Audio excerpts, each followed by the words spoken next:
What a bully! Scott Arfield! He's been threatening that recently, and all the Burnley players run to the Darwin end. Burnley win the next ball. Here's Rory now. On the outside, decent. Barnes! He's got it! Ashley Barnes with it! What a cross from Rory! And there was Ashley Barnes! And Burnley leading the derby. Knocks it quickly. Finds Benson in space at the byline. Can Burnley get a goal here? Back for Brownell. Saved by the keeper! Burnley won it to the end! That is magnificent! They deserve that! Only by Paul Teller. Off for a hat-trick. He's got it! Hat-trick for Nathan Teller! Oh, he's on fire at the minute! 3-0 Burnley! It's Nathan Teller's day, and Burnley are 3 up here. Fantastic derby! Here's Benson. Can he go on the outside? Comes inside. Comes have a shot. Oh, what a goal! Manuel Benson once more! That is top class! Burnley have done it! Fantastic! Clarence deserve the championship title. They've been the best side throughout the campaign. Burnley have won the second tier. What a fantastic achievement. The players have been magnificent.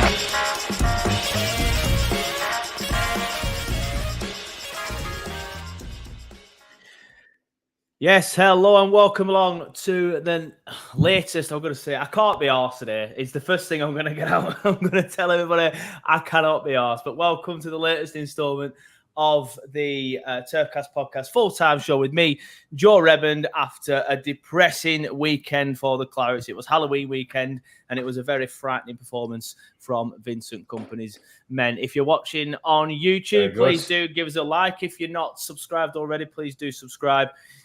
We have weekly Burnley debates, well, bi-weekly, it's pretty much all the time. And hopefully, as the season goes on, it gets better. But if you're watching on YouTube as well, you'll see we have a full house for the first time in a while. I am joined by Neil Layfield. How you doing, mate? All right, mate. Yeah, I can't be asked either, to be fair. But none of us can, mate. None of us can. Let's crack on. None of us can. I usually have like an itinerary. It's just a blank piece of paper. And I don't even know why it's in front of me. I'm just going to write stuff down. If Sam has a rant, I'm going to write Sam rant. I can clip it up and stick it on. But as you can see, Sam is joined as well. How are you doing, mate? I'm not bad, mate. Yourself? Yeah, I'm all right. Better than Saturday. Better than Saturday. But Saturday's still bringing me down a little bit. And buzzing to announce as well, if you're on the podcast and you can't see Liam in the bottom left-hand corner, we are joined by Liam Waddington, better known as Vizza. How you doing, mate? Doing good. As good as I can be right now. So I'm looking forward to the next hour. Yeah. Can't say I am, but let's get it out the way. We'll discuss the match on its own first. We'll go through the groups as we always do. Keep your comments coming in, and we will put them up as soon as possible. But Neil, let's start with you. Yes, mate. You're always the calmest. So let's start with you. Thoughts on that match? That was just coincidence. That wasn't like a pre-warning. Thoughts on that match? Positive was what a finish from Charlie Taylor, and then after that it just went downhill quite fast. The thing, it's just another game where, I mean, I was one of the biggest ones, because I know Sam, you said it all season, but I was one of the biggest ones who said, judges against the teams around us. Okay, so we played the teams around us and we're actually getting worse with each game rather than getting better with each game. Me and you both, Sam. I was Neil. Sorry, I was saying that as well. But yeah, it's just nothing now. No, there's nothing there. We're actually getting worse now. Yeah, it's difficult to think of some positives for that one. Charlie Taylor's goal, full time happened, which full time was all whistle. out of our misery. Yeah, and that's it. Listen, I'm really clutching at straws now. Did you have a decent tea? Decent bit of scrum. I went trick-or-treating that night. The day itself, the day itself was amazing because I was drunk, as you guys know. Yes, but the WhatsApp group was awash with a lot of Neil swearing, which is unusual. I enjoyed it. A lot of beer, mate. It was passion. A lot of That's what I like to see from Neil. Passion. Alcohol. It wasn't passion. It was alcohol. Yeah. Liam, we'll come to you next. I like to keep Sam stewing. And then we poke him with the stick. Your thoughts on that match, please, mate? It's kind of gone how pretty much every game has gone this year when it comes to we have a decent start, first 15 minutes. You can kind of see the game plan that Vincent Kompany has put out.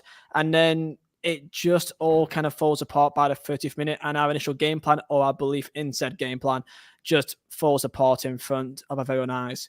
And the rest of the game is just hoping and just kind of reaching out for some sort of individual brilliance, which rarely ever comes. When the first goal went in that we conceded, I laughed, and when the second one went in, I fucking died. Literally, like it's the story of our season, and we are making the same mistakes as you've said 1,000 times, week in, week out. And it's if you don't laugh, you cry at a stage, because that is where we're at right now. We've got a team of a lot of moments and glimpses of quality. However, to try to put in a performance for longer than 15, 20 minutes in this division is just incredibly hard to do. And that is why we're now in the current situation that we're in. Yep, can't disagree with any of that. Sam, mate. Thoughts on that match, please, mate? And yeah, it's you've obviously hit the nail on the head before, like previously, like me and Neil were just saying earlier, like, look, let's not judge us. Let's wait until we play the likes of Brentford, Bournemouth. We've played Brentford and Bournemouth now. We've conceded 5 goals, scored 1. Deservedly not got anything out of either game. Mm-hmm. Where do we go from here? The thing is, though, mate, like, and this is the thing that we've been arguing for weeks on end now. Like since we literally listen, spot on. No, since that Villa game, since that Spurs game, we've had conversations about where the team's going, and every single person was just sat there giving us the same thing, which is play these lesser teams, or lesser teams as people have been saying, and see what we get from the game. We have now played 10 games in the Premier League, and we have 1 win. We do 1 win, 1 draw. And we're going into games, like Neil said, we look worse. We're playing these teams that we should have been playing better against, and we look worse. But the signs were there against Villa. That's why I've not been sat there since the Villa Spurs game, sat here saying, oh, these games are going to be fantastic, because the signs were there in those games. We weren't competitive in those games at all. And we got shipped five goals at home to Spurs. Yeah, I know the position that they're in now, the top of the league, but we're still playing. We're still playing average teams now. Like Brentford, they weren't in good form. They beat us 3-0, and we've gone to them on Saturday, and we had a 10-minute spell at the start of the game and 7 minutes at the end of the game where we thought, right, we really need to sort it out here. Everything else in between is just disjointed. It's shambolic. There's no passion in any of the players. There's no idea. The tactics don't even look like they're there. We don't look like we've got a clue. And for other teams, that is so easy to beat, because they had an idea. They knew what they wanted to do. Let us have the ball. When they win the ball back, use it, play it round us. And they did brilliantly. Did we have more possession in the game? I think we had 55% possession, something like that, 53. Like, what did we do with our possession again? We can keep the ball as much as we want, but if we're not doing anything with it, what is the point? 6 shots again, 3 on target against a team that was second bottom of the league. This is where it comes back to Kompany, though, isn't it? This is Kompany not learning, because he's sticking with his principles and his way of playing, even though it's not working, and he just will not change from it. He's determined to make it work for me, and it's not going to. The thing is, though, like, I don't hate the idea of him sticking with the tactics. I don't hate it. But if you're going to do it, play players that played last season. And I know we've got injuries and stuff like that, but keep more players in. So bring Muric in goal. Left back situation is different. We don't have one. But Charlie Taylor's still been one of our most consistent performers, and he didn't even take part in that system last season. He played centre half. Like, Charlie Taylor was the only bright spark of that game, and he's been one of the only bright sparks for the games like that we've had recently anyway. And Lyle Foster, they're the only 2 positives that we currently genuinely have at the club. And if that's enough for some people, fine. sit at home and just look at your shrines of Charlie Taylor and Lyle Foster. But I support Burnley, and right now this is shambolic. To add to the Bournemouth game as well, the fact of the matter is, and Company said a lot in his interview after the game, but our first shot in that second half, that was in an absolute must win. Oh, an absolute must not lose. We had to really put in performance. Our first shot in that second half was in the 89th minute in that J-Rod goal. That was our first shot. Nothing else happened that entire game. Nothing else happened. And that is, that's damning. That is simply damning. And it's not like that's the first time we've seen that either. The fact of the matter is that I can't tell you a single game this year that other than Forest in the league, specifically in the league against Forest, is the only game that I can look at and think we put in a semi-decent performance. The rest, I can't give you longer than 30 minutes, and our game plan, I think, was pretty much out the window in almost every single game other than Luton and Forest. And the rest of them, we just are being outplayed. And for that reason, it's partly, due to the recruitment, but I just don't think the players simply put are good enough. And that's the fact of the matter for me. I agree with that slightly. I do think the players, some of them aren't good enough, but there's this thing that Company loves to do with playing players out of position. And I don't know what it is. It's square pegs round holes. We saw it with Del Quar at the start of the season and how he would just refuse. I know what he was trying to do. He was trying to recreate the Martson role. Didn't think Charlie Taylor could do it, and obviously he doesn't, because he doesn't play in that role now. He plays as like more of a traditional left back. Or we did see him come inside a little bit on Saturday, but that's obviously how he conceded one of the goals.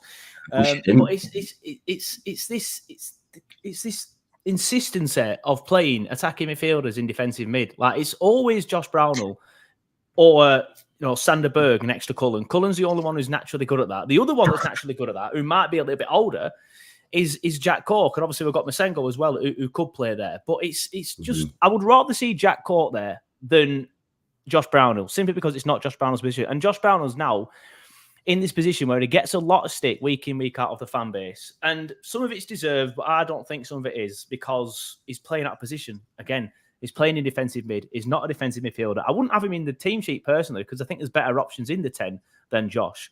But then it feels like Company just shoving him there for the sake of shoving him there. I need to play Josh because he's one of the older lads and he's one of the more experienced lads. Dash did that to Brownell as well, though, to be fair. So he did. But Dash's system was more compact, so he never got found out as much, did Brownell. Whereas now it's not. It's now there's these gaps in between the middle and the strikers, and Brownell's getting caught out in these positions. And Cullen's looking bad because of it as well. That is a tough situation to be in, though. Like, if you were a manager, right, and you've had Jack Cork at the club for so many years, and you wanted to try and move away from that type of situation, playing the old guard and things like that. Like, we've kept Cork around for experience. I don't think Cork even expects to be playing right now. I think recruitment wasn't good enough because we've not added depth into positions that we clearly need now. We have 1,000,001 wingers and nobody to fill in these roles where things aren't working. So we've got Sander Berge, who's a number 10. He is. We've all said it. We all see it. He's not a number 6. He's a number 10. So why every single time do we persist in playing him in DM? Because then when he gets found out and it isn't working, then everyone instantly scapegoats him and goes, he's not playing this, he's not playing that, he's not playing this role. We have so many winger options and so many attacking options to change the team with. But as soon as we get outrunning midfield, the defensive is overloaded. We get injuries in defence. Who do you bring in now? Because these are the difficult situations now. If we lose wingers, we've got millions of them. If we lose strikers, we've got people that can change the position to play up front. We're forced into playing Brownell in that defensive midfield role, even though we can't play there because we don't have anybody else. I would like to see Masengo there, but then again, then it goes back to the other argument that we've been having. Players have 150 hours to get used to Company's system. Is Masengo used to it yet? Is throwing him in when we're in our worst possible patch going to help his development and help his position in the team? No. That just seems like damage limitation. I mean, the key fundamental issue is that we are killed off at its root. At the back, from a goalkeeper, we cannot. That link between the defence and midfield is non-existent. And the fact that we've got Cullen, who is a natural DM, but then everyone else is bit part other than Cork. And at this stage, we need Cork more than ever. He needs support more than ever, because I can't see any other way that it gets any better. We aren't getting better. We haven't for the last 3-4 games. And unless something changes dramatically and we get the perfect game, it's the same situation that we end up with just Cullen just being pressed out the game. And then we could have Lionel Messi up top, but we can't get the ball to our attackers. So how can we make an impact in the game? So there's many ways that we can go around that. Do we bring in Cork? Do we bring in Muric, who is a much better dispute? He can pass the ball out from the back much better, as we all know. He may not be the absolute best goalkeeper, and I can say that I think Trafford is actually a better shot stopper. But at this stage, the same problem is insane in every single game, that we just cannot pass out from the back, and we are stumped and just basically put to one side. So there's a lack of experience in the team as well, though. So when we are in this slump and this really bad form, there's nobody in that team who can grip it by the balls and get them through it and tell them what to do. We've got an inexperienced keeper, inexperienced defence, inexperienced midfield. Yeah. And there's no one in there who can just sort of say, right, we need to do this. You go there, you mark him, you go, you make that run. There's just nobody on that pitch who's a natural leader or has got that. It's just a lack of experience.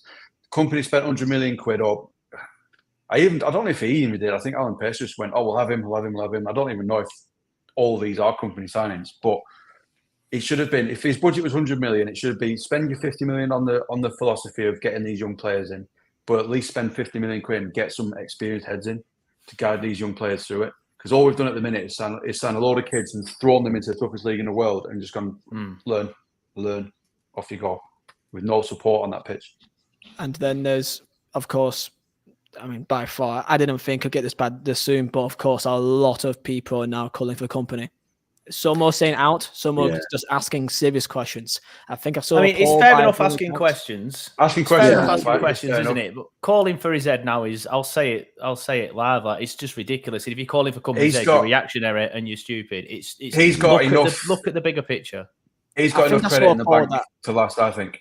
I think I saw a post. I think 28% said out of over 1,000 votes on like some Burnley Twitter account. I think it was like 20% out and 72% in, which that's dangerous. That is a quarter.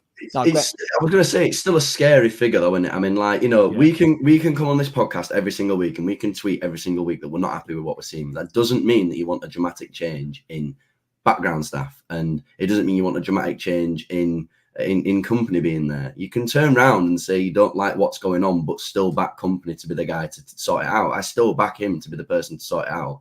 I still back the majority of the players, but right now the dramatic changes need to be either tactically, we need to move away from the playing out from the back if he wants to, but I don't think he will. So then if he doesn't want to change that personnel, stick with players that played with you last season. Like I say, I'll go back to what Big Steve said last week. Like, if players get promoted with a team, why is that team not the majority the same? Why are we not adding more quality into the team that helped us get to the position we're in? Why are we now 75% different on the pitch than we were last season, and expecting these players to understand everything that's going on and understand the style of play and how to do it? I know we've got injuries, I do get that, but you've got players like Bayer, Benson, Zarori, you've got Cork, who even played a few games last year, Brownhill, like all these players, Goodmanson, all these types of players should fit into the team and should find ways into the team. But yeah, calling for his head, that's just... We said it last week, though, didn't we? We said that the team that came up, it should have been invested. 100 million quid on top of that team that came up should be performing really, really well, which is why a lot of us were thinking mid-table finish for Burnley. What we've got is we've got 100 million quid for a team that is actually shitter than last year. And it's naive. That's just poor recruitment. Transfer window as well, I think, because we needed a left back. So why did that take all transfer window? If Mattison wasn't coming at the start, don't put all your eggs in that basket. We're not here for transfer sagas. We need a left back. Burnley is bigger than one player, so don't go all gung ho for Ian Mattison. Bring us a left back. Then, when we have a left back in the team, nobody then turns around at the start of the season and goes, "Oh, he's playing a centre half there," because he didn't trust Charlie Taylor because he didn't play at all last season. Like, we needed a DM. What did people see in Sander Berge that said he's a DM? Like, because he building it. But this is what I mean, though. He clearly was pitched as a DM because he started there 3 games in a row, then didn't play well, then went into the 10 and he's looked all right. So who's pitched to Company and to Alan Pace that this is the DM that we need? Because now we're sat here and we're genuinely having conversations in a Premier League season talking about the return of Jack Cork. Like, I'm not saying that you lads are wrong. I'm really not saying you're wrong, because right now that is the best option. But we are actually having a conversation about Jack Cork coming in at DM for Burnley in the Premier League. After spending 100 million quid, which is Burnley. We're Burnley. We've gone through how many years under Sean Dyche? We went through a window where we spent 900 grand on Dale Stephens and a free signing of Will Norris, and we still stayed up. Remarkable, right? We've spent 100 million, got worse. So this is new to us to really experience, and it's just incredible. And in terms of Company, like, look, you can critique Company and not want him out. Like, of course, if your missus makes you a shit cup of tea, you don't want to divorce her, do you? Just gonna hold that. Yeah, I do, mate. I do. I hope you're not projecting, Liam. I hope Sonia's not watching. Oh, no. Trust me, I make my own teas. I don't let her talk shit for that reason.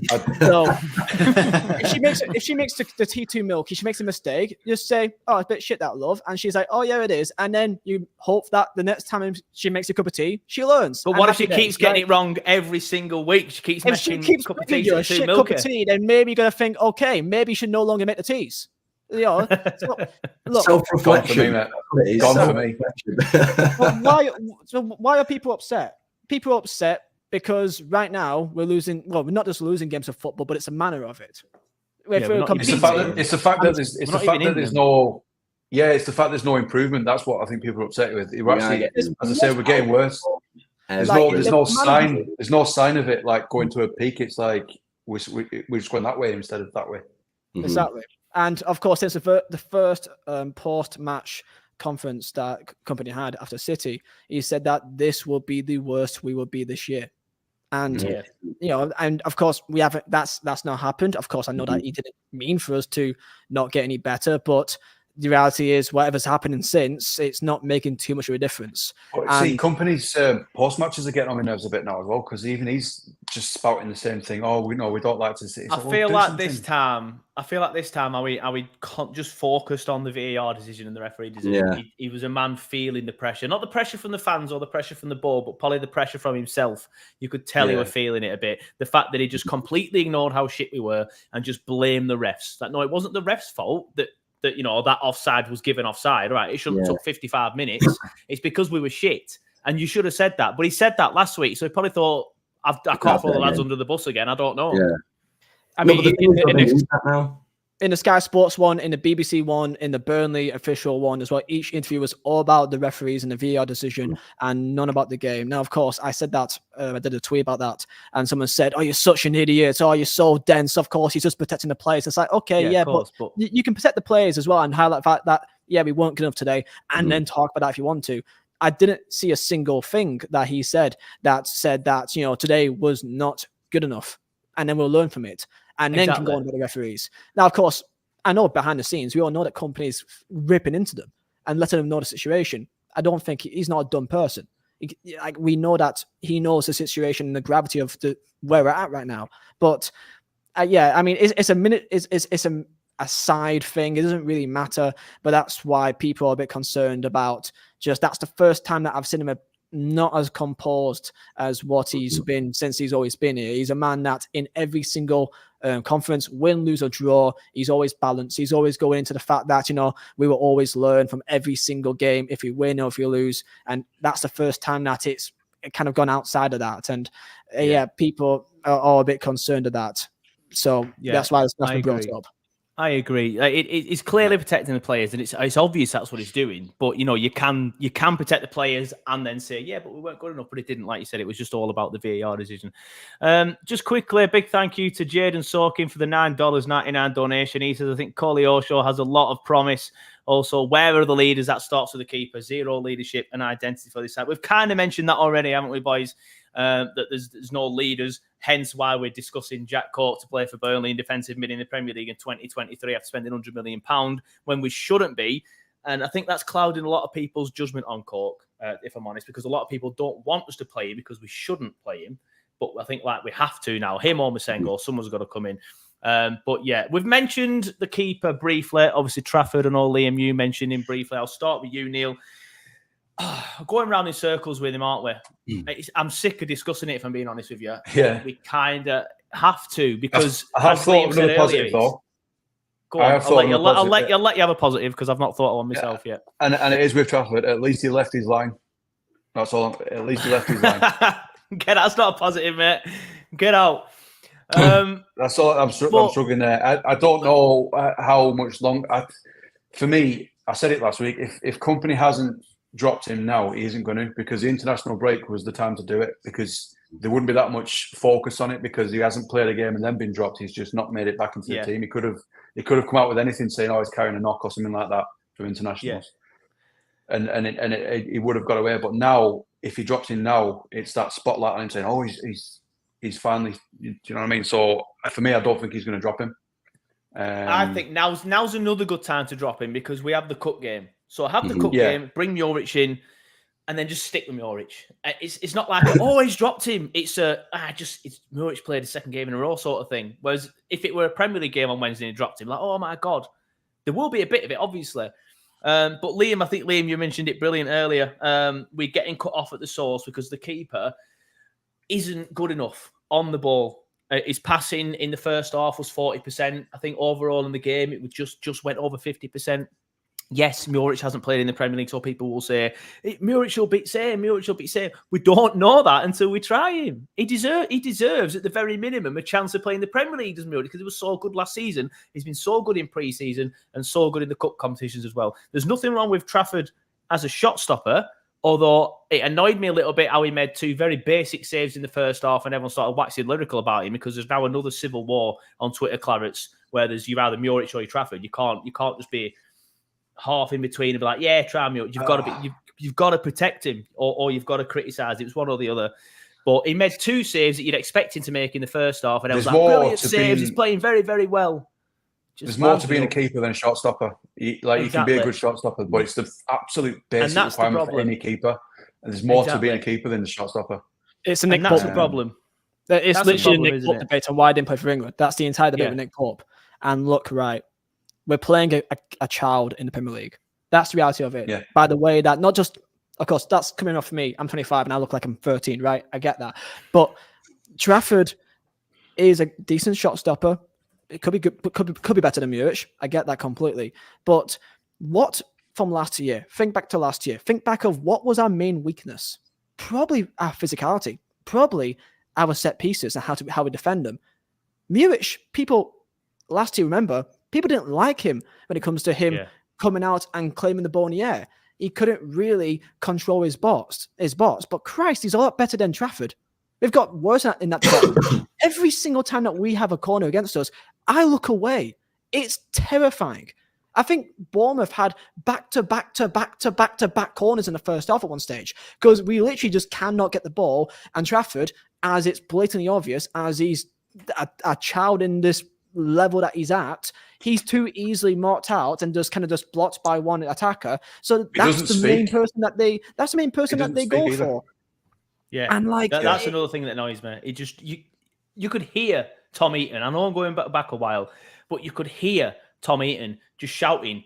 He used to always shout "Get out," and it used to wind me up at the time. Whereas now I'm looking at you, just never hear Trafford. I genuinely don't know what he sounds like, but he doesn't speak. Going back to you, Lee, he just sounds. He doesn't speak, and he's too weak. I think, like you say, not mentally. But I just think he's not coming for corners. He's not collecting them. And we're saying, like, oh, you need to come off your line more. And when he does, he gets loved. Is it a case of, is he becoming a bit of a scapegoat? Sure, in some cases, I can see it. But the reality is, Muric, we all know because we talked about him the entirety of last year, and he freaks people out so much at first, but we all got used to it in the end, that he is a key fundamental aspect of how we play. And our main issue is passing out from the back. And what we are doing is not playing the key factor that helped us pass out from the back. And the way that I'm with Company, I don't want him to go. Of course not. And even if he go down, I want him to stay. Of course. But for love of God, he's going to lose me on this one thing, that if we go to Everton, agree. Muric starts, let's say that we lose, but we lose, somewhat, we 1-1 or 2, but like penalties or 2-1, whatever, right?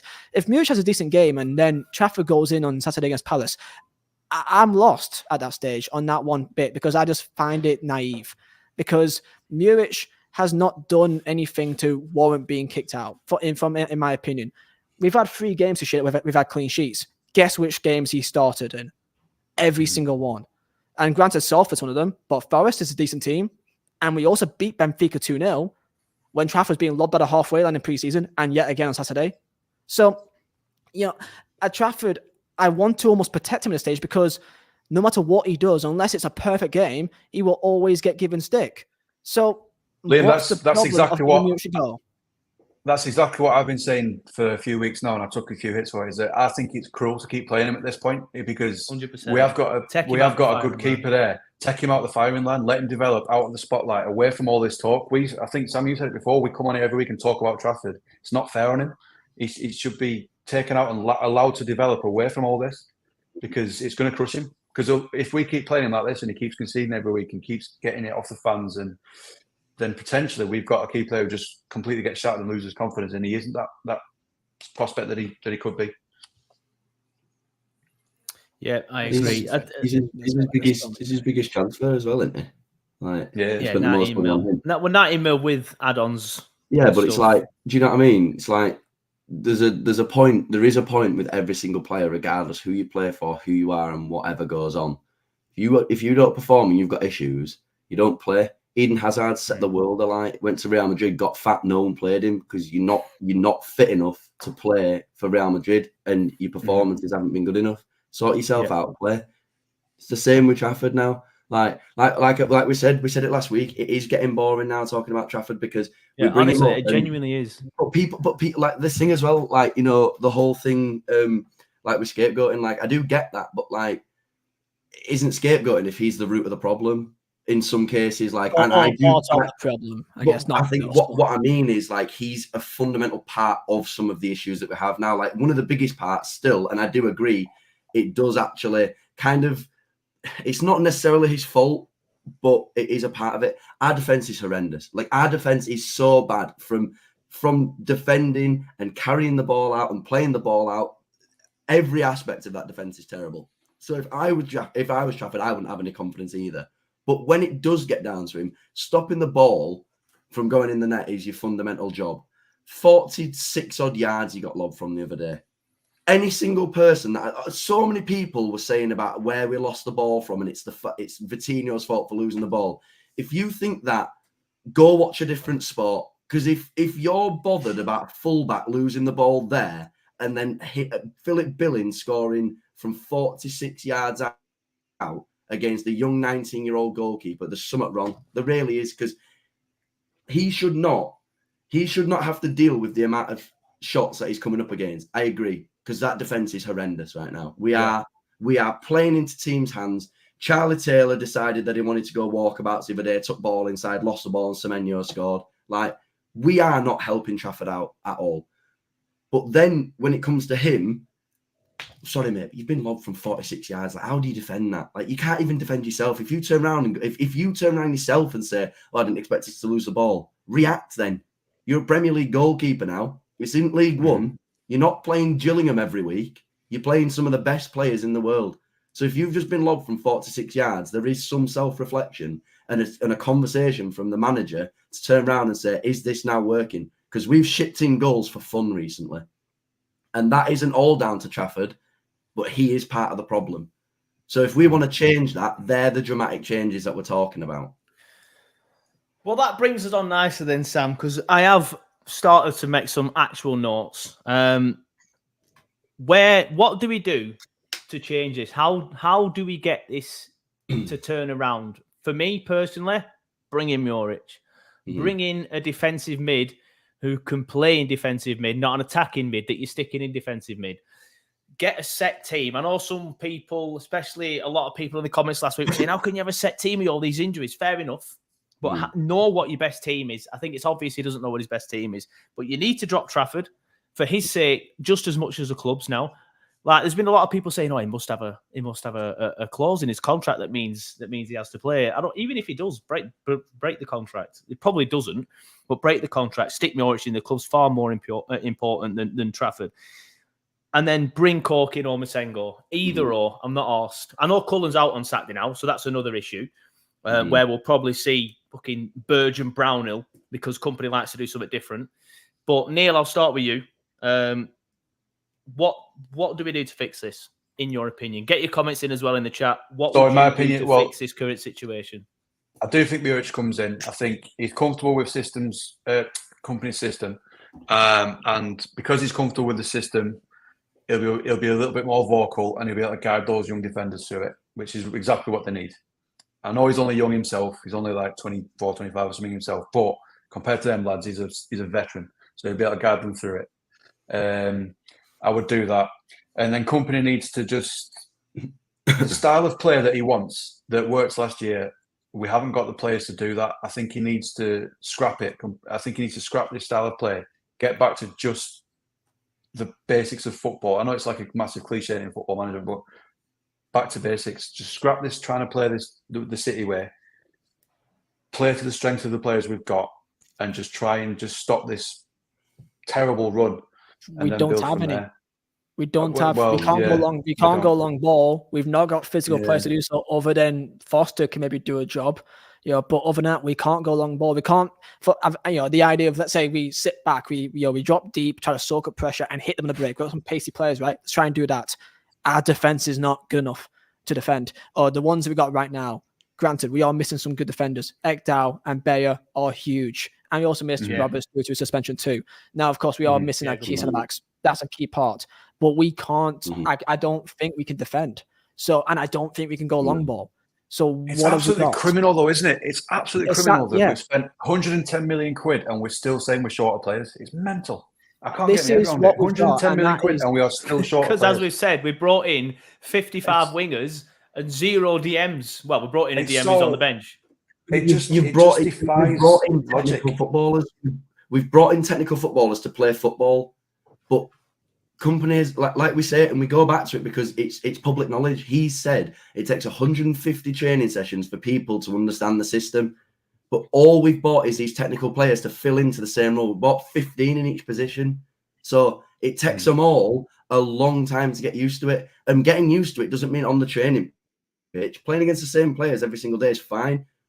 Playing actual match day football against different teams week in, week out with different players, that's how you properly get better. And we don't have the time to be swapping and tinkering the team around and changing the team week in, week out. I understand the injuries. Injuries happen in football. It is what it is. But the tinkering happens sometimes when we don't need to. Like, Koleosho's a left midfielder. He's been unbelievable on the left-hand side. Why was he not right?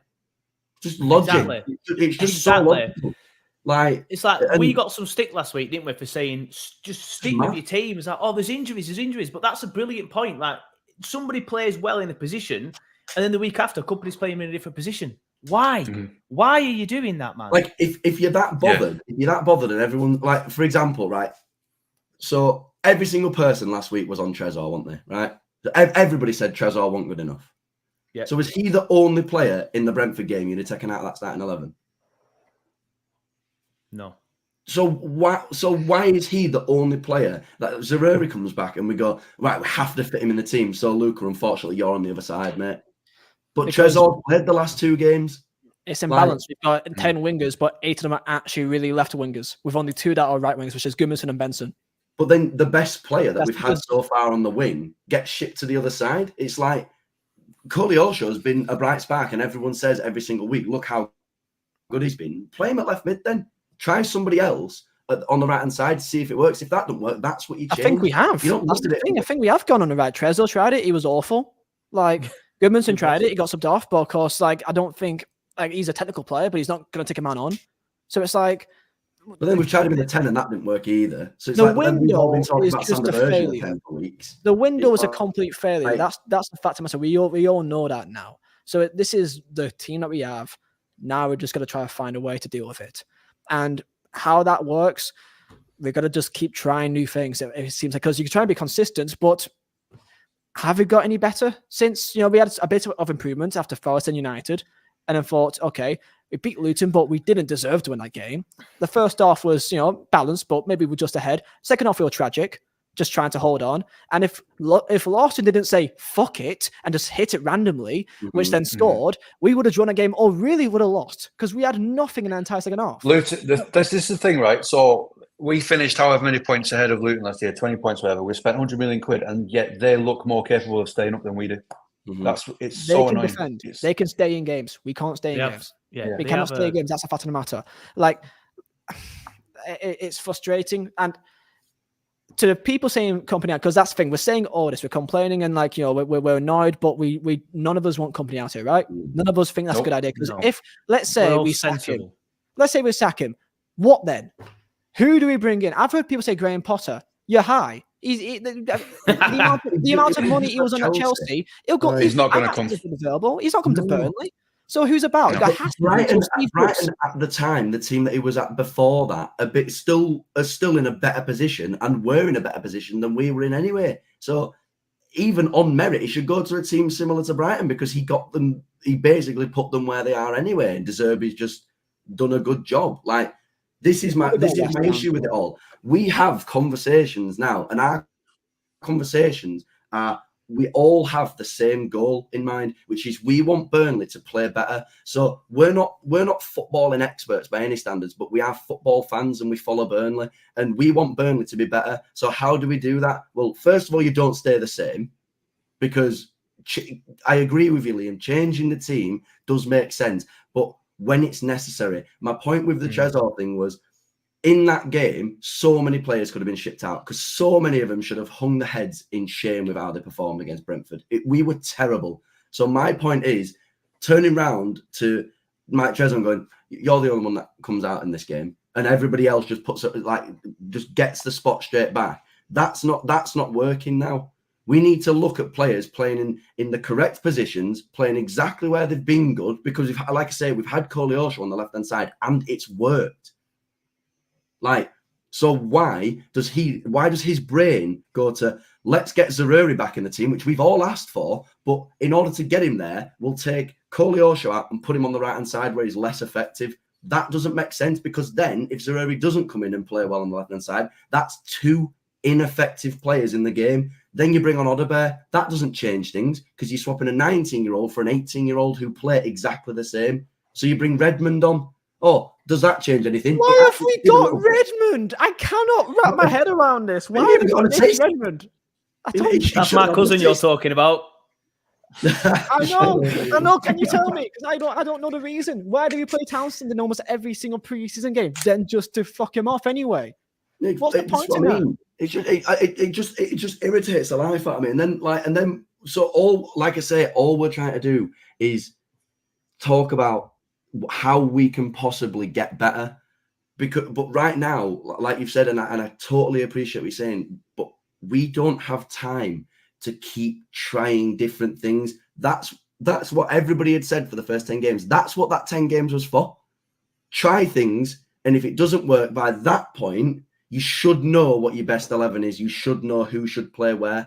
I still don't think we're there, and that is a huge issue, because let's say we go 5 more games and we're still trying things. Everton are already points away from us. Bournemouth by that point could be points ahead of us. So that bottom 3 could be dead set by Christmas. And then we're on a complete warpath to try and get points to scrape ourselves to staying in this division. And right now, based off of what we've seen, I cannot see those fortunes changing like that overnight. We have to make dramatic changes. And that does start with company. And also it starts with the players as well, because they have to, some of the players that are playing every week, they have to sort themselves out as well. They have to look at themselves and say, we aren't doing our job properly now. So how do we fix that? Agreed. There's been a lot of people on this channel that constantly come on and say, I still think we'll stay up. I had up until the last 2 games. Now I'm thinking I'm on the fence. We have to drastically improve to be able to stay up. Whereas a lot of Burnley fans have turned around and gone, that's it, we're done now. Dale, who obviously helps out with the channel, his fan reaction this week was, we're as good as gone in his eyes. Neil, I'll start with you. I still think we'll stay up. I've watched this dross. I left Brentford and gone, we'll get better. We will get better. Of course we'll get better. This is Burnley. We were so good last season. But then, because as we've already gone over, companies making the same mistakes every single week. We're having players that are coming in and being ineffective. We're having, players not enough players coming out. There's people that aren't coming in when they should come in. So now I'm on the fence. Now I'm like, actually, we could go down. We could go down. How do you stand on it, Neil? I can't hear you, mate. That would be because I was on mute. I am still on the fence because I think there's two things we need to think about. One is, A, is there any budget left? But B, it's if we've still got this team in January without the massive holes being filled with good players, not just for the sake of getting someone in who can play at left back. I'm going to wait until January, but by that point it could be too late anyway. Because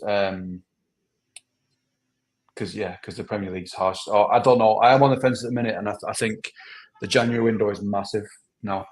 But whether we've got any money, I agree. But I was going to say, do we have to sell Corley Orshaw to bring some funds in? Like, what do we do? Sam, where are you on the relegation stay up thing? Are you adamant we're gone? No, mate. It's still, regardless of where we are now, there is still a chance. There's still 28 games left in the season. But I think where I am now is what we've seen isn't good enough. And like we've all said, there's been no steady improvement. Like when we went to the Villa game and the City game at the start of the season, we said that we'd get better. And we said that was going to come. That hasn't happened in any game so far. Liam said it perfectly. The only game we've actually had a good performance is Forest, because beating Luton was absolute luck. They literally played us off the park in that second half. We were hanging on for dear life. And like you said, Brun Larson just pulled it out of nowhere and we managed to get some points. This season now, we're going into games and we've been having this conversation since the start where, who are we going to beat? We'll give teams spankings. We'll do this. We'll do that. There is no team in this division right now that I genuinely feel confident going into a game based on the performances that I've seen currently that we're going to go out and beat. Because Sheffield United make games hard for people. We don't. We haven't made games hard for people at all. Like, we went to Brentford. We could have lost 6-0. Like, we played Chelsea and lost 4-1. We've lost 5-1 to Spurs. Like, I know these are good teams. Like, we lost 1-0 to United. That first half we were unbelievable. The second half we showed nothing. We have a really, really, really good opportunity now with some of the games that we've got, because we've played a lot of the really difficult teams. I still backed that when people said it. I just thought we should have played better in those games, but I still back that. We have teams like Palace, Fulham, and Wolves, teams like that we still have to play. These are still big games, but now the bigger games, they're bigger games than they should be. We should be in a position now where we can go to Wolves, and if you get something brilliant, if you don't, you kind of say, all right, on to the next one. Every game now up until Christmas feels like a big game, because until it all comes back round and the cycle comes back round of all the same teams, once you've played them all, we could play 18 teams or 19 teams in the division, and we could have genuinely won 2-3 games. So then for the second half of the fixtures, you're only excited for 3 more games, because they're the only teams you actually feel confident against. Because so far, all the games that we've lost, we've played rubbish in half of the games. We haven't had good performances. So I don't feel confident in any of those games. However, in saying all that, I still genuinely think we still have 28 games left, and it can still change. We can still sort things out. But all I'm saying is right now, I don't have that positivity cap on like some people do. I apologise, but I don't. You've got an Under Armour cap on. I do indeed. That's quite tight. I'm very angry. Liam. I mean, he said a lot there. I agree with a lot of what Sam just said. Look, right, we up till January we got big games at home. We got Everton at home. We got Sheffield United at home, and midway through January we got Luton Town at home as well. They're huge. The middle games, like the thing is, the idea of all these decent teams who played, yeah, but they're good teams, so we'll wait for the Bournemouths and that. But like, if you're going by that book, then you can just write off 80% of the league, because that is like Bournemouth, right? We see them on our level, right? But they've spent way over 100 million too. We think that these are all awful teams below us. No, like other than Luton and Sheffield United, they spent less than us. Bournemouth spent over 100 mil, 200 mil. Same with Forest, same with Everton. So it's like, this is our level now. And we look at the table, we think, okay, we're now already 6 points away from safety in October. And we got Palace on Saturday. Christ, that is huge. Because my main concern is this, because of how it's kind of gone with the fans in the last couple of weeks. If we lose our home to Palace, we lose convincingly. I'm scared about how the atmosphere will be like at full time. I'm concerned of the boos that will come towards the players, and if that happens, at half time against Brentford. So, but at home, I think that could be crossing a line that you can already kind of put the writing on the wall at that stage when it comes to the fans, because that is a big moment. So this Palace game, I think, is so huge that even if we draw, it'd be like, okay, but if we lose, man, or at least have a bad performance again, it could be disastrous. I think if we lost after a battling performance, some fans would be like, fair enough, there's an identity there now, we started to see Burke from last season. Yeah. Exactly, but there's nothing there at the minute. Yeah. There's nothing there. We just look lost. And if we go into this Palace game and get dicked 3-0 and look lost again, then I agree with Liam. There's going to be a negative atmosphere. The meltdown on Twitter is going to be, I'm going to say shambolic then, but I don't mean it in that sense, because I agree with the meltdown.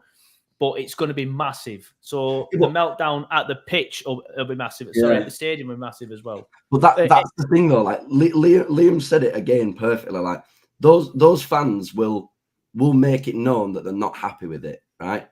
But right? What have we seen this year? Genuinely, already, right? 10 games in. What have we seen in comparison to last season and even seasons of the past, not the season we got relegated last time in the Premier League, other seasons? What have we seen? Teams that want to play for the badge, that give you everything on the pitch so you can turn around and say, do you know what? Yes, we've lost, but there was something in that game. The style, the hoof balls, the balls up to big strikers and all that type of stuff. No actual football. At least we tried it and it didn't work, and we've got beat by Villa at home, the 10th in league, whatever. You turn around, you go to West Brom, who aren't playing great, and you bag a 1-0 win. It wasn't pretty, but everybody did the collective job. Right now, our performances are that bad in games. Like I said to you last week, lads, what is every single person in that stadium singing for? You're following Burnley, so you're chanting for Burnley, but those players don't, and that style of football that we're playing now and how we've played in those games does not warrant anybody turning around and being like, fantastic, or can't wait to watch this. You aren't performing on the pitch. We as fans have every single right when we pay money for tickets to turn around and say what we're watching right now. It's not enjoyable. It's not fun. We're getting spanked every week. We go into games and we're not confident. We have no pattern of play, and we watch 10 minutes of good football. Like, what are we excited about? Like, why are we concerned about losing games of football? Is that it's not just the fact that we are losing, but it's the manner of how you lose. Like, it's a manner of lack of competing. Like in the league this year, other than Forest, we've not really come close, in my opinion. Maybe United at home, but in the game when that second half was pathetic, like more second halves this year. And if you break it down, is it a lack of effort? I've heard people go to play saying that they're spineless. I personally think that's too far. I personally don't think so. Is it due to a lack of identity? Well, we've regressed compared to last year, but you can still see the elements there. Like in the first half against Bournemouth, we saw that, in Vitinho and Taylor, they kind of come inverted in the midfield to help alongside Cullen. That was the main reason of why we conceded the first goal, because Taylor did what Mortson did last year, but instead, Adekil played, in my opinion, a suicide pass, and he simply just couldn't get the ball to his right foot because he has no right foot. So you can see that the elements of what made us great last year are there, but the league is the predominant issue, and we're playing players that don't know each other. Like, is it a lack of an idea? And the players at times, they look clueless, but that's because we're seeing players together in a team which don't know each other in the hardest league in the world. Against Brentford, 2 of those players that started were considered starters last year. That was, I'm pretty sure, just Roberts and I think Brownell, right? Like the rest were all new players, or players that weren't even main starters last year. It got better against Bournemouth. I think it was only 4. Would have been 5 if Robertson gets suspended. So we're looking at this thinking we've got a inexperienced team because most of them never played at this level or in England, and we've got an inexperienced manager at this level as well, with a young team, the second youngest team in the world, all trying to gel in the hardest league in the world, learning on a job alongside a manager who is also learning on the job. So you put all that together, throw in a bit of sparkle that we've got 100 million spent in the meantime, and what we have right now is a slap in the face and a fucking reality check that we've cocked up in a lot of areas, that the manager and the board will take their fair share of the blame. But this is the team that we have. I don't think that we can play that well. I don't think we can drop deep and counter hit them. I don't think we can defend. So we're going to keep trying this until eventually it works. I think there's some ideas that I can bring in that can make us a bit better. Let's play Cork. Let's offer some support in midfield, because that we can't pass that from back, so we have no chance. How can we shoot if we can't get the ball to our striker? Where is J-Rod? I don't know, somewhere, because the ball's nowhere near him, because we can't get the ball up to him in the first place. So offer some support in midfield, help Cullen, start fucking Muric, because Jesus Christ, I'm tired of talking about the same as you guys, and let's try to almost in some way back to basics, a team that got us in the first place. Simple as that. It is. Spot on. What an ending. Simple as that, and he's gone. Look at that. But I think the other thing to add to that as well is we've got all these players who are learning. We've got Company who's learning at this level, and we've also got Alan Pace who's learning because he's never owned a football club. He's come in and owned us for a year, just over a year, whatever, and he's still learning as well. It's just across the board. It's everybody's new and learning all at the same time, and it's not a good mix for the toughest league in the world. No, absolutely. The biggest thing that, like you said, the biggest thing that we have now is, like you said, the inexperienced team, the manager that completely doesn't understand the league clearly, and he has to take a bit of responsibility for some of the substitutions as well that he's making in games. Like he brought Sander Berge on in. Why did Cullen get subbed off? Oh, I fucking forgot about that. Oh, that's what I mean. It's like all these substitutions that he's making as well. Like they don't make us better. They don't ever make us better. None of the substitutions that he brings on is a player that's fundamentally going to change an aspect of the game. It's just throwing somebody else on and seeing if they can make an impact. Like that's what it feels like. And we're going into games now, and we're playing teams like Bournemouth, and Bournemouth were gradually getting a foothold in the game, and were really, they were really getting on top of us. And I do think that, like for example, Charlie Taylor's goal, it's a moment. It's come from nowhere. It's not you didn't do that and go, oh, what a brilliant set piece. We've been on top of them for ages. This is clearly, how it's going to be all game. It was one individual moment of brilliance. And then after that, we showed nothing. We hadn't, I couldn't tell you a single opportunity that we had after Taylor scored. And then Semenyo scored. Had some cutbacks. Had some cutbacks that no one really got onto. But it's like then for example as well, like even to move on to that, Foster's ill. I'm doing his up front, non-existent. Wasn't even in the first half. Didn't even know he was there. Gerrard came on, and like you said, he's just not there. He's just not part of it. And if he's not part of it because he's not coming deep for the ball and we're not getting the ball to him, like, well, it's not. That hasn't worked then. And then you get onto the VAR decision, which is all. Won't go into it too much. But that is ridiculous. You know what? I've been waiting to bring that in. But we've got an image of it here. If you're watching on the podcast, you will have seen it. Listen on the podcast. You can't watch on the podcast, obviously, can you?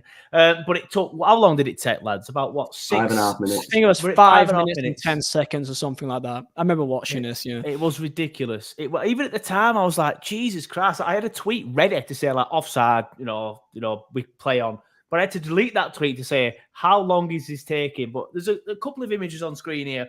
And it took that long that they put up 2 different images on the screen because, yes, unfortunately, I wasn't there. It's a bit of a trek, is Bournemouth. And with a 5-year-old boy, I think Brentford's probably the best I can do, really. with Parker at the minute. But they put the green line up at first, and I'm thinking, well, it looks offside to me, but they've put that green line up, so surely he's on, even though his head was further than the green line. But the thing with the green line, you can't see it so much here, but at the top, I'm using my mouse as though you can see the mouse. You can't see the mouse. But at the top there, you can see that the line isn't adjacent to the line of the what's it called? The touch line. Whereas on this one, the angle's not great, but you can see the lines are adjacent. So Jesus, I think this feels like offside. year 10 GCSE mathematics. Christ. I feel like I'm about to end Get the your call. triangles out. What's sin cos tan? Come on, boys. But get your protractor out, lads. But I said this before we started, didn't I? What?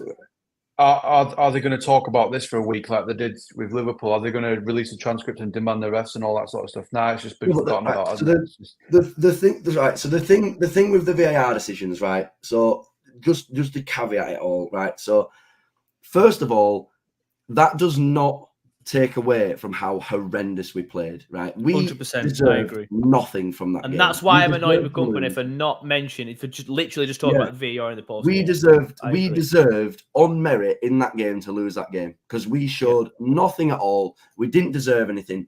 However, this is the best league in the world in one of the biggest sports on the planet. And you've got VAR decisions that feel like a secret. It's like a secret. Like, oh, we can't tell anybody what we actually think it is. Like, oh, here's the offside. Oh, it's green, red. Oh, you don't know. We'll tell you in a minute. And I just find that so ridiculous. Like that is offside, right? That's offside. Because he's. I agree. It's offside. Your head. That's offside. Okay. Yeah. But 2 years ago, when Patrick Bamford was offside 19 times in one season, they turned around and said, we're going to give the benefit of the doubt to attackers now because it's getting silly the amount of goals that are getting chalked off. So where's that then? Where's that? Because it is offside. I agree it's offside. But where's that? Because that's not giving the benefit of the doubt to the striker because his head's offside by about that much. So, but then what I mean is, like I said, it was 5.5 minutes.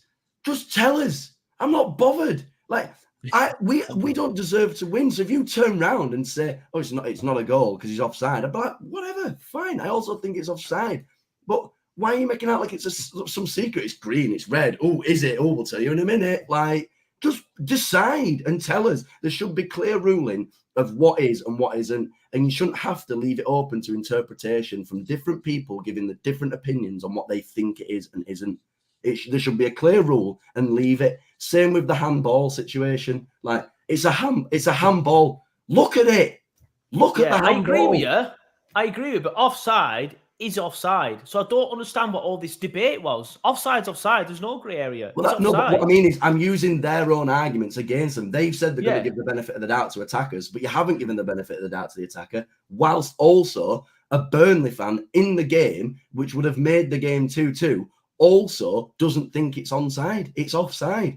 But then you've got the handball where Chris Meffam's got a big chunk of Sander Berge's shirt, which, based on the Manchester derby the other day, if you're holding on to somebody, it's a penalty, right? Agreed. Handballed the ball. VAR don't even look at it. So what's the point? Like, we don't deserve anything. But then Company comes out at the end of the game and goes, "Oh, but the Forest game, they've come back and apologised for the handball." What good's an apology to us lot? What are we going to do for an apology? I'm not going to frame the letter and stick it in my house. Like, I want 3 points, and we need points on board. And if VAR's not helping us in certain situations, even in a day where we don't deserve anything, we've had 2 situations there where we should have had. At least we should have at least got a draw based on. I mean, obviously, you've still got to score the penalty, but we should have had a draw based on the VAR decisions that have gone against us. But I also wanted to caveat that with we also don't deserve on merit based on how we played for those VAR decisions to trump the terrible performance and losing to Bournemouth.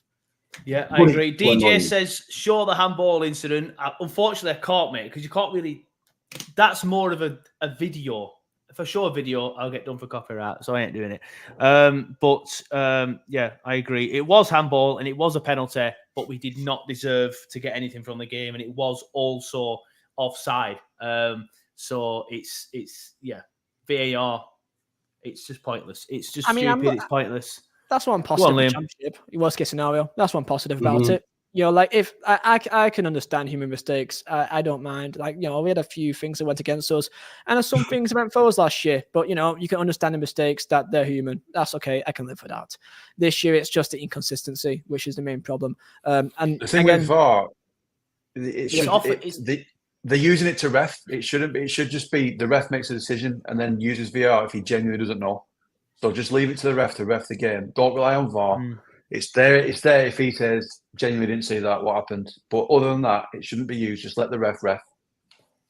I'm looking forward to Everton, if that could be something to look forward to. I'm really not. looking forward to it. I am not looking forward to it. I am.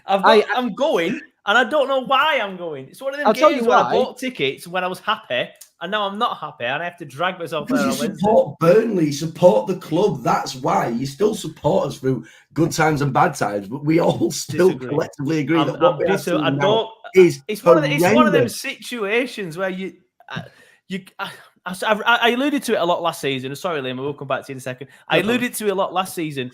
There was because we were so shit the season before, I was going to games and thinking, I can't really be arsed with this, but I've got a season ticket, so fuck it, I'll go. Whereas last season, that feeling kind of went back into it, if that makes sense. It bleeded into the season. I remember when we played Swansea at home last season, we'd started slowly. I remember thinking to myself, I can't really be bothered with this. It was more of a hangover from last season. But then when we got to it, we dick Swansea 4 now. I'm like, why am I bothered? This is amazing. Whereas now I'm back at the other side of it. I'm like, I can't really be arsed with it. I'm buying tickets because in that moment when the tickets come out, I'm like, yes, Burnley. I'm a Burnley fan. I want to go watch Burnley. I want to take my lad to Burnley games. I want to go to Burnley games with mates, have a few beers. But then when it gets there and it's shite, I drove 4 hours to Brentford, 4 hours back for what? For a memory. For tell you that you need a drum to be a better fan. Exactly. Yeah. Exactly. Liam, sorry, we digress. We butted in. You wanted to make a point. No, it's okay. Now, just with Everton, I think because we can at least probably make some changes to the team that we would be liking to see. For example, let's see how Cork plays against our Premier League opposition. That's on our level. Let's see how Muric plays against Premier League opposition. Let's see Lawson. I think Lawson has been great this year. You know, we've not spoken really anything about him. I want to see how he does if he starts at the wing against a Premier League team. I think that he's a player that I would rather have on the right-hand side right now. I want to see these players. I would love to see, you know, Cullen and Cork in midfield and see how would that do against Premier League teams. We've got a good chance here to try that out, and it's in the cup. So at the end of the day, it doesn't really matter. I hope that's the case. But if I watch that game on Wednesday and I see Vigouroux in goal, I will not watch the game. Imagine. That would be, honestly, I would genuinely laugh at the shithousery from company if he put Vigouroux in instead of Muric. I would genuinely be like, fair enough, that's funny. That is funny. At this point, I really don't think I'd laugh. I would. I genuinely would. I think I would see that lineup and I would slowly close my phone and just fall into bed and never get out. I've seen a couple of people there say that Muric will play on Wednesday and then get dropped to the weekend and handed a transfer request in. I genuinely would be very surprised if he hasn't already handed one in. No, I'd be surprised if he's not had conversations saying, he'll have spoke to his agent. Look at what I've done for you last season. Look how much better I got last season, and look at the positions you needed, and you've swapped me, which was a bit unnecessary, for a younger version, or not version, but a younger kid, and left the rest of the team in tatters. And you're a bit like, if I were Muric, I'd be like, what is going on? To be fair, if I were Muric as well, I'd be thinking last season I had Bayer, Matson, Harwood, Bellis, and Roberts in front of me. This season, I wouldn't even want to get him. I won't even want to be behind him. I'd be like, nah, I'm all right, actually. Put James back in. Leave it. I'm fine. Do you know what I mean? It's annoying, though, isn't it? Like, because we have got so many issues. I do agree. Bellis was mint at the weekend, by the way. Who was that? Class at the weekend. Howard Bellis. He was class at the weekend. Oh, don't remind me. You're going to tell me that Taylor scored next, aren't you? He was class as well for Leverkusen. He was brilliant. Yeah. Mm-hmm. We missed out on a couple of lads there. A couple of I'll start wrapping it up because it's 10 past. Sam needs to leave at 15:15. But there's something that we haven't spoke about yet. Some of you might not be aware of it because you came on the live pretty much straight away. Sam was here 15 minutes beforehand. I remember I come in to check the fucking live, and Sam was just sat there chilling. But Burnley, I've tweeted something and said new I can't even read. New initiatives announced to improve matchday experience and entertainment following feedback from the fan advisory board and supporters. So basically, everyone whinging on Twitter. The club are pleased to announce new measures aimed at helping improve the entertainment value and matchday experience at Turf Moor. In other words, the atmosphere. Drum. Thankfully, there's no mention of the word drum. And the bass player. We will be introducing safe standing area. We knew that already, so that's fine. Newly improved music playlists. Like, that's subjective anyway. Like, some people might be like, I'd be buzzing if Oasis came on, but I'm sure Liam and Sam would be like, get this shit off. Neil would probably love it, to be fair. Don't disrespect me. Sorry, I will block you right now. How dare you? I thought you two are probably about to say, I don't know. So you've lost the dressing room. You've lost the dressing room. I have, Anna. I have. No way. I don't. You two are under the age of 30. Right, Oasis. There's no way. That's horrendous from you, is that? I apologise. I just saw two young lads and thought they'd rather want Drake. But that's subjective anyway. Drake and your noise. Oh, he's sat there in his little house. Oh, you millennials. Bloody bump. But anyway, the club are pleased to announce new measures. Well, I've mentioned that. Additional use of stadium LED and the big screens. That's fair enough, but they use that quite a lot. And new measures will be announced, allowing flags and banners where appropriate inside the stadium. So we're going to see like a FIFA stadium with all these flags. The initiatives will be in place ahead of our whole game against Palace on Saturday, 4th November. And we plan to have safe standing areas implemented in the stadium by the end of this season. But that's what I mean. That was already there. Nothing's changed. We are currently working to get the relevant authorities, including blah, blah, blah. Your thoughts on that, please, lads? Can a flag sort of defence out? No. Yes, that should be the priority, Burnley. Can it play Russell, back? if you're watching, I know Russell's obviously the only one from the club that actually knows we exist or at least acknowledges that we exist. If you're watching, the defence is the important thing, mate.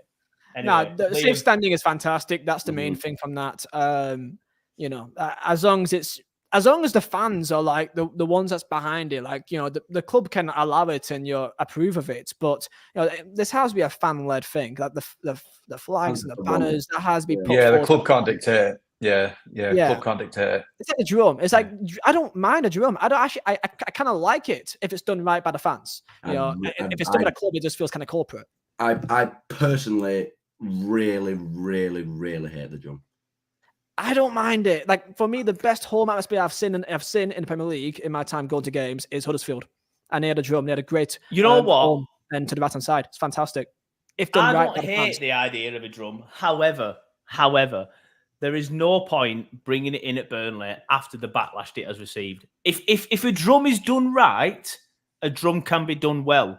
Do I think Burnley will do it right? No. Do I think the fans will receive it in a good manner? No. So there's no point, and we knew that anyway. It's how they've pitched it. It's how they. No, I agree. Like, and we knew already. We knew already Burnley fans wouldn't like saying that we have the fans have been a bit deflated this year, and it's not been the same as last season. And then they pitched a season ticket holders. Do you want a drum? No, I don't. Like that. It sounds like a scene from The Office. It's like, this drum, just get the atmosphere going a little bit. Well, pick up your mood. Such a Michael Scott thing to do. That easiest solution. I'm happy that this has made it into Turfcast. Easiest solution for me is put away fans up a tier of the Jimmy Mac, make cricket field all home fans, and that's where the noise can come from. That's where I sit, Neil. I ain't moving. You will move. Hey, get him out! Get him out! Question: has there ever been a part in history where the away fans were never in the cricket field end? Yes, I was just going to say. Do you not remember when in the Jimmy Mac lower tier, Stoke City, they drew 1-1, scored a late equaliser, and I remember because I've always been sat in the Jimmy. I say always, ever since the new stands have been built. Before that, I was in the long side because I'm old.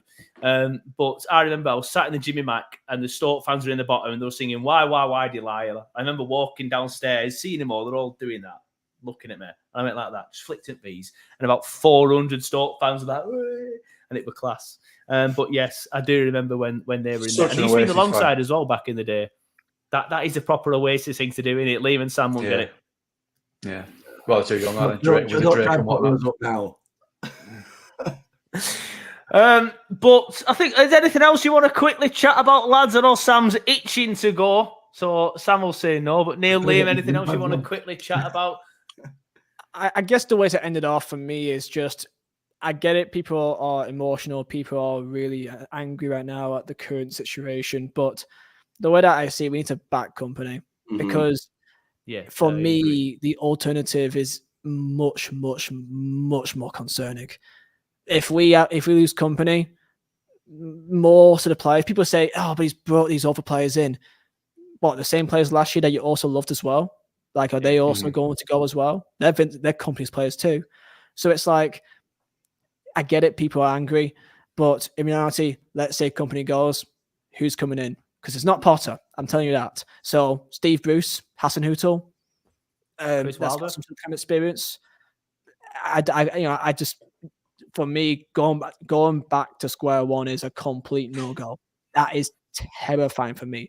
And it'll be even worse going through the entirety of last year and look at it thinking it's all gone for nothing. If we go down, okay, I don't at this stage. I'm open to the fact that that's a possibility, and I love the championship anyway. So if it goes down, okay, learn from our mistakes. We see Collier showing the boys ball out in championship again. We piss the league and we do the double on Blackburn again, and then we go up again for the third time in a row. For me, I don't care at this stage. I will back the boys. I'll back company. They've made mistakes, and let's hope that they learn from it. Because restarting over again for me is completely going to be just chaos. So that's the way I want to end it off. Yep. Yeah, the only other way it could go is toxic, innit? Like, that's the only other way it could go. Like, if people like what we're talking about is how do we improve it now so that we don't go the rest of the season losing every single game. Like, I agree. Like, you still have to stay positive. So you back the players, you back the manager, and you follow Burnley. That's fundamentally what we're all doing. But the only other way it goes is a complete disconnect. And I don't think it'll get that far, which is why, you know, like it says there, this is still a project, and we clearly have young players in there with an inexperienced manager. Back the manager, back the players, and good times will come back. It's just right now, it is extremely frustrating. But is the idea of going down the championship a terrifying thought? I'd be looking forward to it almost. I thought it was last time, and I was genuinely gutted after that Newcastle match. But last season was my favourite ever season following Burnley. 100%, easily. There's only 2009 really that comes close in my eyes. The only worry I have is the amount of money that we've spent. Like, have we invested, like, with the thought process of, like, we're investing to be in the championship, to be in the Premier League next season, and if that doesn't work, like, do we have the financial capability to, in a way, replicate what we did last year? Do we have enough money to bring in the players that are necessary and keep sticking with the project season upon season? Because eventually, you don't have money coming down from the Premier League. And if you end up in a situation like Stoke and like other teams have done, where if it doesn't work out and you do end up losing that Premier League money and you stagnate in the Championship, that's a long road back. Like, you could argue though that we've actually got the players for that already, though, to be fair, mate. These players will probably be fine. A lot of them will still be there. Yeah, a lot of them will still be there, but there's a lot of resellable assets. So I am not that worried in terms of financial. I think we'll sell a lot of people and make a lot of money back. Just like we did last time. They got it right last time. I've got no reasons why they won't get it right again. Yeah, like Trezor, like if we do go down, he won't stay because. 100%. He's gone. No. I'm surprised if he's still here next year if in Prem anyway. He only stays as part of his loan, I believe, if we stay up. Yeah. If we go down and he's not staying with us, that 20 million will be activated, as far as I'm concerned. So, like, so technically it's not 100 mil, it's 80 mil. Still a lot of money. Yeah. But yeah, I mean, that's the thing to kind of end it off. We can go in about how it's been poor this year, but at the end of the day, our allegiances are still to the club and to the manager right now. The only way I can see that you get sacked this year is if we are losing game after game 5-0, 4-0, similar to how Bielsa got sacked by Leeds. That's the only way. The only little tiny smidgen of concern is the fact that this is pace that also sacked Dyche when we all thought that was completely criminal. Everyone thought there's no way you sack him. None of us ever, no matter how bad it got with Dyche, we all thought even if we go down, he'll get us back up again. That was our mentality, and that's probably some of ours with Company right now. But because he sacked Dyche, I think there's a chance with Company if it gets as bad as potentially what Leeds had with Bielsa that got him sacked. I think the difference with him though was we had 30 games with Dyche and 12 points at the time. That I don't know, 12 points. Was it? I don't think it was 12 points, but I think it got to the point where it was we played 30 games and there was absolutely zero improvement, and there was it was bad. It was bad. There was no way that Dyche could take that team any further. We were going down, and I think Pace didn't want to go down with Dyche.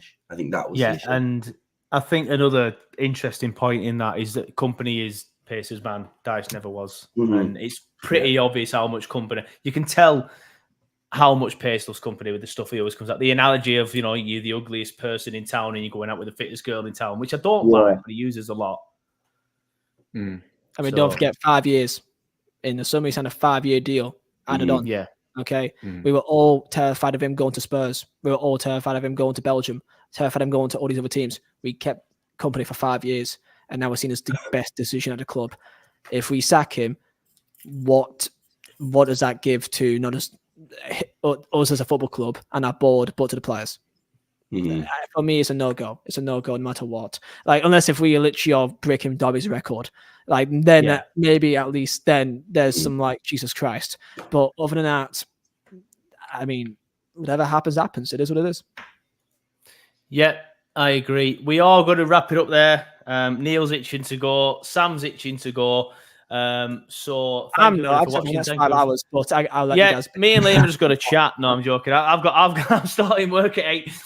But no, thank you everybody for watching. Thank you everybody for listening. If you have joined it late, I know a lot of people have, judging by the comments, and you want to see some of the debate from earlier on, then don't worry. As soon as I end this live, it becomes a standalone video on YouTube. You can watch it as and when, and I will be uploading the podcast later tonight, just like I always do, in the usual place. But lads, thank you for coming on. Neil, a pleasure. Sam, a pleasure as always from you two. And Liam, thank you for coming on the show. It's always good to have Burnley YouTube royalty on the show. But lads, thank you, and we will see you all next time. Goodbye.